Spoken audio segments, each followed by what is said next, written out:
जय जगन्नाथ जय परशुराम। आचार्य रतिकांत दास शर्मा, सभापति ओडिशा ब्राह्मण समाज।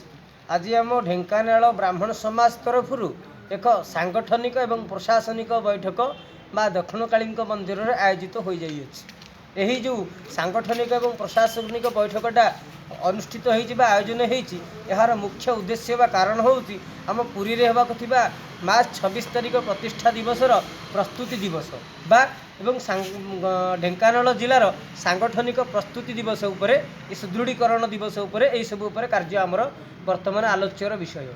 तद्व्यतीत आमे जो आगामी समय ढेंकानाल जिले में 10,000 गोमाता को रखिक एक विशिष्ट गोशाला कर अत्याधुनिक विशिष्ट गोशाला प्रतिष्ठा तथा आपणकर ढेंकानाल जिलार ब्राह्मण बालक मानकर शिक्षा संस्कृति एवं सामाजिक उन्नति आमे जो पदक्षेप ग्रहण करूँ जे आमे किछि विद्यालय मॉडल विद्यालय जो आमे स्थापित करने को वर्तमान ढेंकानाल जिले में योजना करूँ ताहारी उपर ही आम प्राक प्रस्तुति आलोचना ये वर्तमान आरंभ करने को जीवु।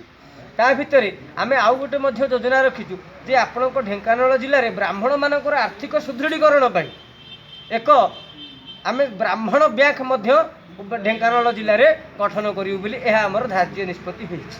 तेणु एसबू कथा को लक्ष्य करी समग्र ढेंकानाल जिलार ब्राह्मण भाई मानू अनुरोध करी हाथ जोड़ी विनम्र निवेदन करी जे सेमाने समस्ते विपुल संख्यार योगदान करी एही ओडिशा ब्राह्मण समाजर एही अभिनव कार्यक्रम को आगे नियंतु तथा आमको विपुल परिमाण रे जनसमर्थन ज्ञापन करूँ। कहीं ना गो एवं ब्राह्मण ये दुई जन जाक धर्मर दुईटी हाथ जदि ये दुईटी हाथ न रे तेज धर्म हो संपूर्ण अपंग।